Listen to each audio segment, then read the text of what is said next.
Le prix supposé des actions avait quadruplé et était passé de 100 à 400 points sur une période de 10 ans. C'était complètement fou. Qui pouvait faire confiance à un marché financier qui réalise un tel bond? Certains ont compris que la croissance économique était basée sur de faux prémices et ont averti qu'un problème ne manquerait pas de survenir. Quelques banquiers d'investissement de Wall Street, une poignée, disaient que l'économie, que le marché lui-même avait dépassé ses limites, que la spéculation à crédit était dangereuse et que les cours du marché financier étaient exagérément élevés.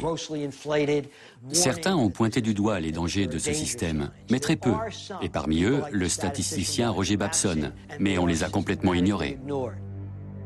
Roger Babson déclarait fin septembre, un mois avant l'effondrement, « Un krach va se produire, et il sera terrible, colossal. La bourse va s'effondrer, et il va y avoir un sauve-qui-peut général qui va dépasser tout ce que l'on a vu jusqu'à présent. » Plus le marché montait, plus le nombre de gens refusant de croire ceux qui s'alarmaient augmentait. Parce que s'ils avaient pris leur mise en garde trop au sérieux, ils auraient revendu leurs actions et le marché se serait effondré.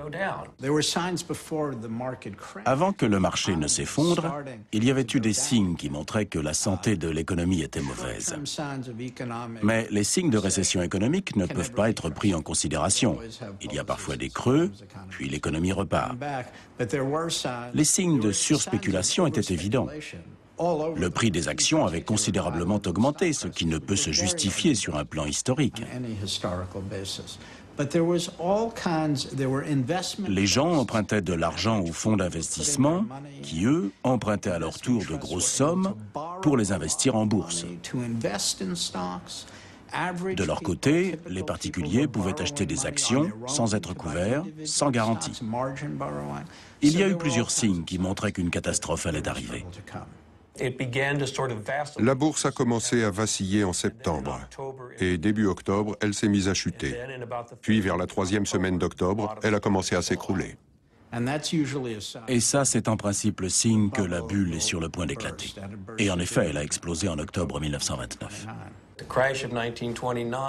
Le krach de 1929 a été comme un formidable ouragan où tous les éléments se rejoignent au mauvais moment et au mauvais endroit.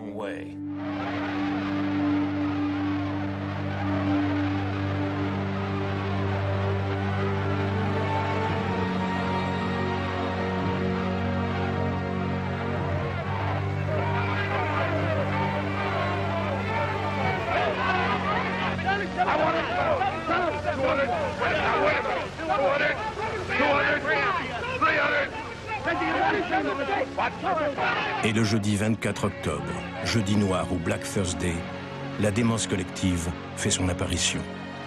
En quelques heures, 13 millions de titres sont brusquement jetés sur le marché par des actionnaires affolés qui ne savent même plus à quel prix ils ont cédé leurs actions. Après 3 années d'intenses spéculations, Wall Street craque. Et personne n'est en mesure de décider la fermeture de la bourse puisque son président est en vacances à Hawaï. La bulle spéculative éclate, provoquant une panique financière.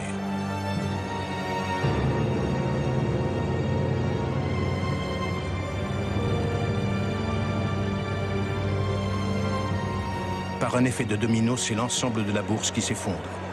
Les pertes cumulées représentent 30 milliards de dollars, 10 fois le budget de l'État fédéral américain et plus que ce que les États-Unis avaient dépensé pendant toute la Première Guerre mondiale.